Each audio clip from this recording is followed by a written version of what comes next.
From Free Presbyterian Mission Philippines, we present Let the Bible Speak. It's good to have you with us today as we spend 15 minutes around the Word of God, preaching Christ in all His fullness to men and women in all their need.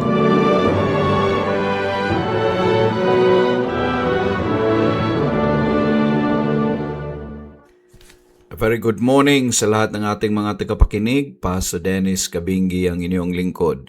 I'm so happy to be with you this morning. Ang ating tatalakayin ay ang nakasulat sa Ephesians chapter 2, verse 8. For by grace are ye saved through faith, and that not of yourselves, it is the gift of God, not of works, lest any man should boast. That's in verse 9. Now, dear friends, lahat tayo bilang mga nilalang, we need to understand kung ano yung kalagayan natin bilang spiritual beings.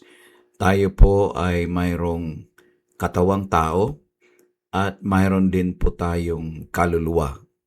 Yan ang ating pagkakaiba sa mga hayop, sa aso, sa pusa, sa kalabaw at kung ano pa, because sila, wala po silang kaluluwa, tayo mayroon. So, ang tanong dyan is, what is our status before God? Well, very clear po yan in the Bible na tayo ay nagkasala. We have come short of the glory of God. Now, yung come short na yan, hindi yan ibig sabihin na para bagang ang kakulangan is just very short. Ang kakulangan na yan, mga kaibigan, is infinite. We are so far, so low from the standard of God. And I tell you, that is a bad news because ang ibig sabihin yan na tayo talaga ay hahatulan ng Panginoon sa lahat ng ating mga kasalanan. Nowadays, when people say na hindi ako perfecto, I become like a scapegoat as though okay lang na magkamali, okay lang na gawin ang hindi nararapat o magsalita ng mali because hindi ako perfect. But God is holy. Wala po siyang tolerance when it comes to sin. When I say tolerance, meaning to say, hindi niya palalampasin ang kasalanan ng pagkakamali, no matter how small it is, because He is a holy God. So, tandaan natin na dahil sa kalagayan natin na tayo makasalanan, tayo ay hindi perfect. Tayo have fallen short of the glory of God. Ibig sabihin, ang situation natin ay mapanganib.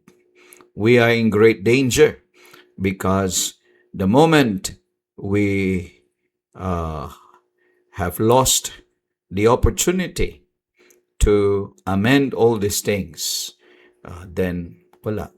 Forever, you will end up in the lake of fire and you will pay the penalty of your sins. And so while you are alive, understand this. God gave you life, hindi kung anong rason. God gave you life so that you may understand that you need the Lord. So dito sa text na nabasa natin, anong sabi ng Panginoon? For by grace are ye saved through faith, and that not of yourselves, it is the gift of God. The Bible in this text tells us about so many things, right? Bible talks about grace, the Bible talks about salvation, the Bible talks about faith, the Bible talks about you and me. The Bible talks about His gift. As far as you are concerned, Bible says na wala kang dapat ipagmayabang o hindi ka dapat magtiwala sa iyong sarili. Because as far as salvation and yourself is concerned, hindi mo kayang iligtas ang iyong sarili. It is not of yourselves. As far as salvation is concerned, it is not of yourselves.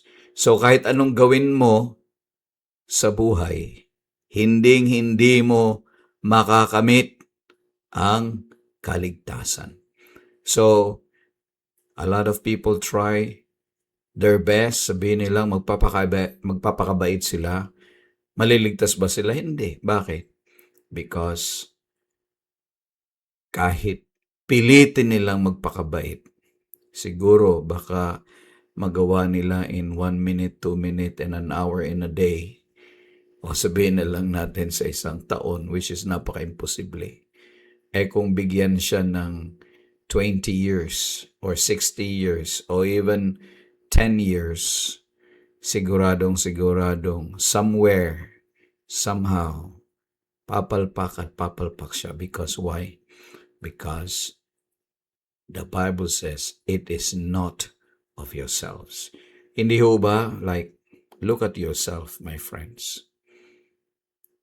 Alam kong ang iba sa inyo dyan gustong magbago. Nabago mo ba yung sarili mo? Well, nagsasabing, opo, nabago ko. Okay, ang tanong, anong nagawa mo? I don't drink anymore. I don't gamble anymore. Okay, I understand that. But, alam mo ba, as far as God is concerned, tinitingnan niya ang kabuuhan natin. Ang ating salita, ang ating gawa, tinitingnan po ng Panginoon. At hindi lang yon, ang mga bagay na nilalaman ng ating isipan, tinitingnan ng Panginoon yan. So, wala tayong lusot, mga kapatid. Ang Biblia hindi pwede magkamali. And the Bible is very clear.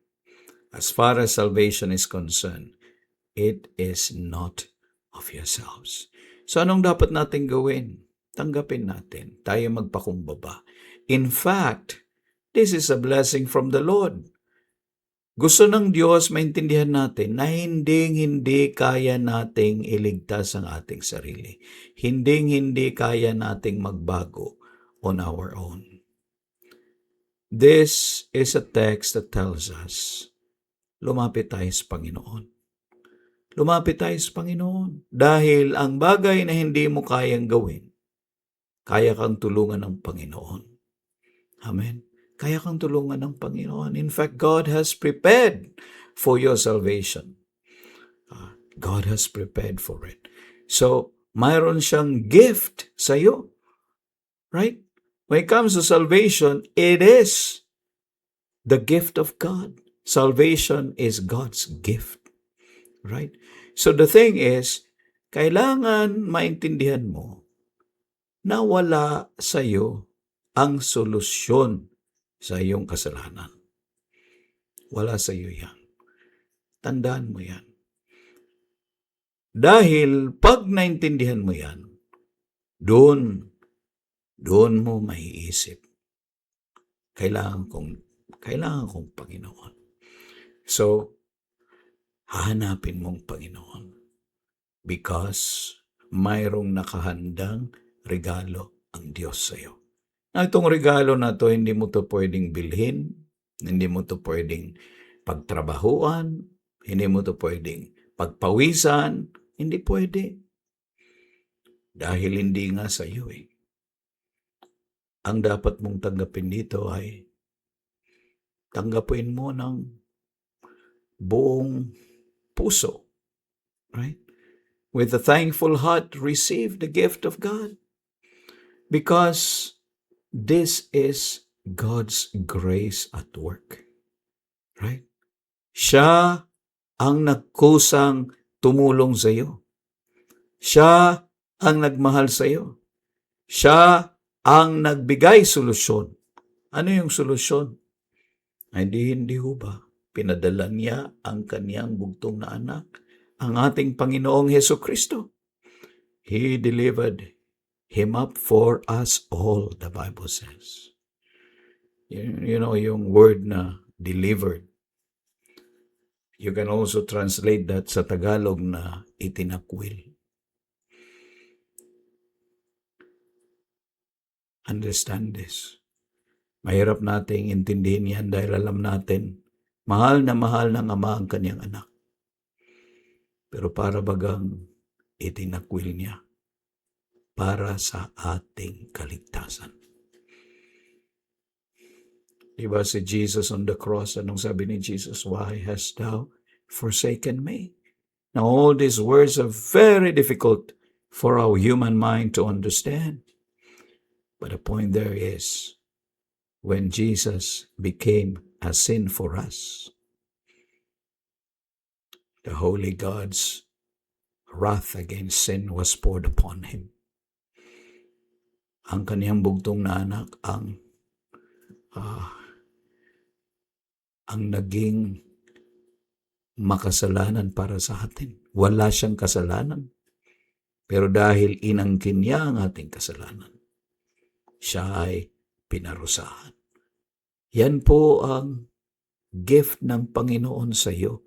Dahil binigyan niya ng solusyon na ikaw ay magkaroon ng kaligtasan, ang Diyos ang kumilos para sa iyong kasalanan. Because it is not of yourself, it is not of myself, it is the gift of God. Kaya binibigay niya sa iyo. Ang tanong, handa ka bang tanggapin ang biyaya ng Panginoon? Kaibigan, magpakumbaba ka. Humingi ka ng tawad sa iyong mga kasalanan. Hayaan mong kumilos ang Diyos sa buhay mo. Hayaan mong kumilos ang Diyos sa buhay mo. Dapat ka ngang magpasalamat dahil ang Diyos kumilos sa buhay mo. Yan. At sumunod ka sa Panginoon. Kailangan ikaw ay maniwala sa magandang balita. Yan po ang bunga ng biyaya ng Diyos sa buhay natin. So tayo ay manampalataya. Faith. Faith in the Lord. And there you will experience salvation. Sa wakas, matatanggap mo, malalaman mo kung gaano ka-blessing sa buhay natin ang salvation. Right? When hindi ka na matatakot dahil ikay makasalanan. When hindi mo na maiisip na kaaway mo ang Diyos, na ma-experience mo kung paano magmahal ang Diyos. Kaya lapit, kaibigan.